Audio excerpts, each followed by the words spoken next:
Hey there, patients. It's your friendly neighborhood crackpot witch doctor, Aaron Greenberg, licensed acupuncturist, licensed massage therapist. So I'm going to start using this channel to answer some frequently asked questions from patients about their conditions, about other people's conditions, about all kinds of health concerns. So this is one that I get a lot, and I had a patient yesterday who asked me to make a video answering this question for her, so I'm doing that. No extra charge. This is a situation I see a lot where patients have a set of new complaints. They come in with kind of a constellation of symptoms, and they've been to a variety of medical specialists about it and not gotten really a clear diagnosis of what is the cause of their complaints, or not one that they've understood at least. And so they come in with this attitude of oh man, I've got this, I've got that, I've got muscular stuff, I got digestive stuff, I got all this different, I'm a mess, I'm broken, I'm doomed, I'm just falling apart. The nice thing about East Asian medicine is that it gives us a really useful model for looking at the relationships between seemingly disparate complaints like this and isolating what is the common set of factors that sort of set the stage, laid the groundwork for all of these complaints that the patient is now experiencing. And when a patient hears this, often it's very comforting because they can see the singular pattern that is contributing to all of these various complaints, and they don't feel like they have 5, 6 different diagnoses now, because there is the idea that if you have more diagnoses, then you are more sick, which is not necessarily the case. You can have lots of diagnoses and not be sick at all. Okay, so in this particular, I'll use the example of this case to illustrate what I mean. So this patient had a long-standing history of emotional concerns, anxiety, depression, very severe, hadn't been able to hold down a job in several years, really deeply suffering person.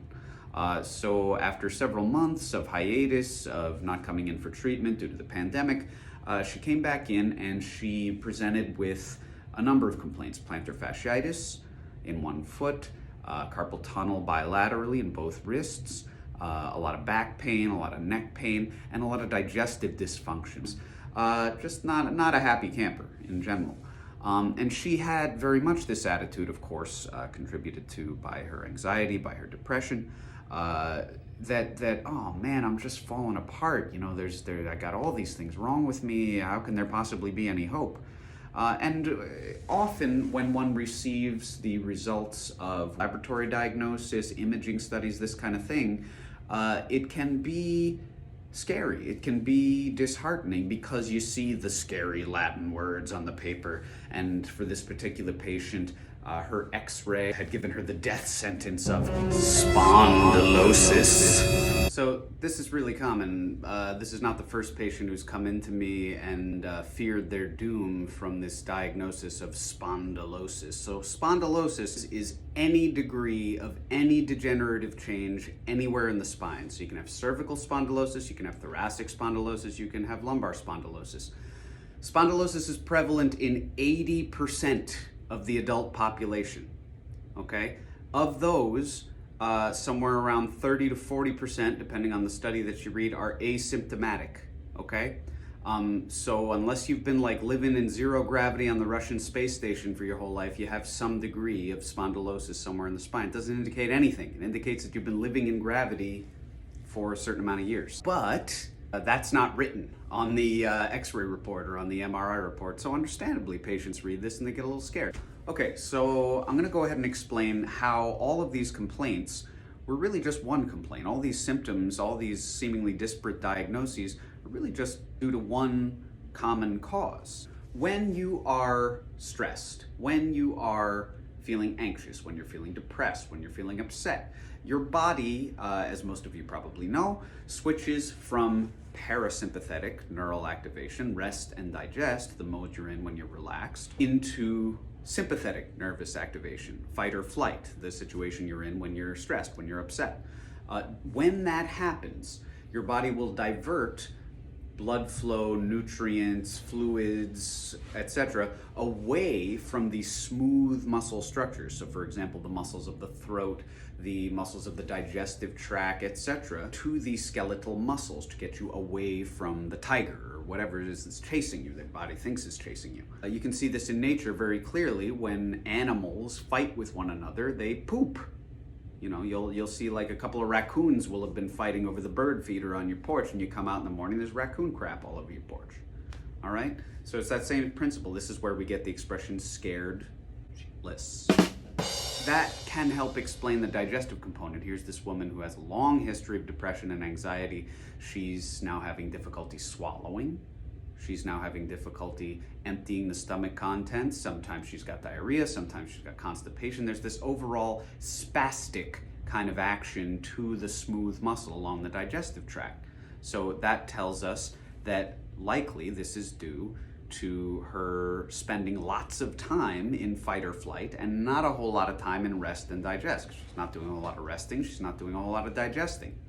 Okay, so then, but how do we get from there to the musculoskeletal complaints, to the plantar fasciitis, to the carpal tunnel? So when you're constantly shunting blood back and forth from the skeletal muscle to the smooth muscle and back and forth, it starts to take a toll on your system. And spending lots of time in fight or flight, having those elevated cortisol levels, all that kind of thing, will eventually take a toll on your system. You will start to become depleted.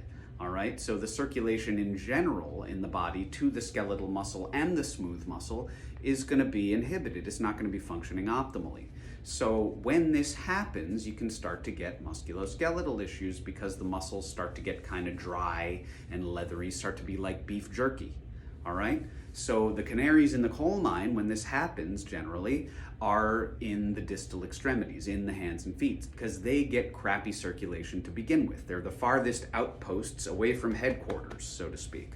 All right, so that's why when you see someone with frostbite, it almost always starts on the fingers, toes, hands, feet. Okay, so big surprise. This lady's got a long-term, what can we say? Long-term inefficiency of the circulation between the smooth and skeletal muscles, between SNS and PNS neural activation, because of the depression, because of the anxiety. It's already affecting her digestive tract. So of course, what's the first thing to go awry? The hands and the feet. She's got carpal tunnel in both wrists. She's got plantar fasciitis in the foot. So all of these complaints that she was so concerned about, thinking that she was, at death's door because she had 5 different diagnoses, really all due to one very simple and very benign dysfunction, okay? So I hope this was helpful to you. I hope this was helpful in terms of giving some peace of mind and some reassurance to any other patients that may be suffering with these issues.